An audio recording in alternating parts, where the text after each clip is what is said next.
ये खेसरिया जब अपना खातिर हॉस्पिटल नहीं बनवले तब गांव भर का इलाज कहाँ से कराई। तो जब ये हमारे नेता अपना इलाज कराने के लिए एम्स में जाते हैं, हमारे नेता अपना इलाज कराने के लिए बॉम्बे जाते हैं, विदेश जाते हैं, तो ये बताइए जब ये अपने इलाज के लिए अस्पताल नहीं खुलवाए तो हमारे इलाज के लिए कहाँ से खुलवा पाएंगे। मेरी उम्र आज 28 से 30 वर्ष की हो गई। 30 वर्ष से हो सकता है 5 वर्ष बाद मुझे होश आ गया होगा। 25 वर्ष से तो ऐसा ही देख रहा हूँ कि हमारा बिहार में बदलाव कुछ नहीं हुआ है। दारू बंद हुआ है तब वो मिलिए रहा है। इसमें दोष हम सरकार को नहीं देंगे क्योंकि हमारे पास रोजी नहीं है। हम अपनी रोजी ढूंढते हैं, वो चाहे हमें नशा में मिले या बुराई करके मिले या किसी का मर्डर करके मिले। हमारे पास अगर रोजी होती, हमारे पास काम होता, हमारे पास किसी का विश्वास होता तो शायद आज हम भी बेकार नहीं होते। किसी फैक्ट्री में अपने ही जिला में, अपने ही गृह जिला में, अपने ही घर में काम करते।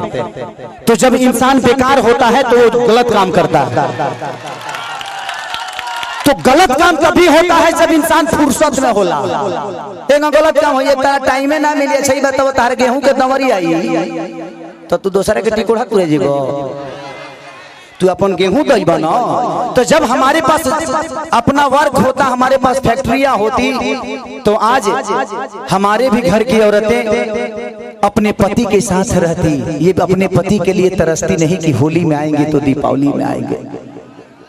आज हम अपने बच्चों के साथ होली मनाते, दीपावली मनाते। हमें दीपावली मनाने के लिए किसी का परमिशन लेना पड़ता है, किसी से लेटर देना पड़ता है कि सर हमको जाना है अपने बीबी के पास, छठ आ गया है। तो हमें तो त्योहार मनाने की भी आजादी नहीं मिलती है। ऐसे राज्य में हम पैदा हो गए हैं। हमें ऐसे राज्य से नफरत नहीं है, लेकिन यहाँ के सिस्टम से मुझे नफरत है कि यहाँ के सिस्टम हमें कहीं का नहीं छोड़ा, कहीं ले ही नहीं गया। इनका एक ही काम है कि जब बाढ़ आई ना, इलेक्शन के बाद हमें लो रोज मिली। अगर इलेक्शन बा यहाँ बाढ़ आई कि चिवड़ा खाद खाद पेट मॉल हो जाए, खूब खाए बर चिवड़ा। लेकिन यही इलेक्शन बीतते ही एक भी आदमी, हाँ, जो आपके दर्दों को समझता है। मैं किसी राजनेता पे उंगली नहीं उठा रहा हूँ, मैं सिस्टम पे बात कर रहा हूँ। मुझे दुख होता है ऐसे देख के। इस जमीन को देखा तो मैं अपने अखिलेश बाबा से बोल रहा था एक बात कि बाबा इतनी अच्छी जमीनें हैं, ऐसे ही जगह पे हम शूट करने जाते हैं तो वहाँ फिल्म सिटी बन गया है। यही जंगल मुझे मिलती है मैं जब शूटिंग करने जाता हूँ तो। इससे कुछ वीआईपी नहीं मिलता है, लेकिन हमें वहां मिलता है क्योंकि वहां के सिस्टम ने उस जगह को बनाया है। व्यवस्था तो हमनी के बनावे के परी। साल अच्छा 5 साल में एक बार मौका मिला, वो करो में हमनी के फ्रूटी पे घा जाइले से कहां से व्यवस्था के दे दी। हमें अपने आप को बदलना पड़ेगा। आपको बदलने के लिए आपको अपने आप को बदलना पड़ेगा, तब सिस्टम बदलेगा। क्योंकि सिस्टम चलाने वाले आप हैं, आप उनको अधिकार देते हैं सिस्टम चलाने के लिए। तारा पैसा से फॉर्च्यूनर पर खेसारी लाल चढ़ेले। खेसारी के कल से सुनल बंद कर दे। खेसारी के औकात नजर आ जाएगी, खेसारी तो कितना बड़ा स्टार होगा। मैं अपनी बातें कर रहा हूँ। तो जब खेसारी लाल यादव की औकात आपके हाथों में है, मेरा भविष्य आपने तय किया है। एक दूध बेचने वाले बेटा, एक लिट्टी बेचने वाले बेटा स्टार आपने बनाया ना। मेरे पिताजी कभी मेरा सिनेमा नहीं देखते हैं, लेकिन आप लोग अपने बेटा के लिए अपना हाथ तक फाड़ लेते हो। तो मेरे बाप से बढ़ के आप सब होते हो, इसीलिए मैं हमेशा आप सबसे प्यार करता हूँ। मैंने अपनी जगह पहचानी। रास्ते खत्म नहीं होते हैं, जहां खत्म होते हैं वहीं से एक दूसरा रास्ता बनता है। वो आपको चुनना है कि आप जाना कहां चाहते हो। ये पत्थर भी विश्वास क्यों जगा देता है। हम राम को क्यों पूछते हैं यार? पूछने का कारण है कि राम ने कर्तव्य किया है, और हम पत्थर में भी भगवान ढूंढ लेते हैं। और हम इंसान होकर एक इंसान को नहीं बदल सकते। क्या हम अपने बच्चों का भविष्य तय नहीं कर सकते? पत्थर में विश्वास ढूंढ लेते हैं, लेकिन हम किसी नेता में अपना भविष्य नहीं ढूंढ पाते हैं, क्योंकि हम फ्रूटी पे बिकते हैं। हमें फ्रूटी छोड़ना होगा। 5 साल बाद मौका होता है, ऐसा काम कर दो कि आदमी लोग बन जाओ। अपने आप समझ में आ जाए कि नेतागिरी का होला। हर आदमी के लिए बात करता हूँ। मैं देखा तो मुझे दुख हुआ कि इतने सारे जमीन के बावजूद, मैं किसी सरकार पे उंगली नहीं उठा रहा हूं, लेकिन मैं बातें बोलता हूं कि अगर मेरी बातें यूट्यूब के माध्यम से कहीं ना कहीं तो चलिए जाए। हम जाना लेकिन मैं यही कहना चाहता हूं सरकार से कि यहाँ 5000 एकड़ जमीन है, 100 एकड़ में एक फिल्म सिटी बना दो यार, कि मैं अपने भाइयों के साथ यहाँ शूटिंग करने आऊंगा। अगर मुझे लगता है ना, अगर यहाँ पे फिल्म सिटी 100 एकड़ में बन गया तो बिहार की सबसे खूबसूरत ये जगह होगी, ये मेरा दावा है, ये मैं जानता हूं।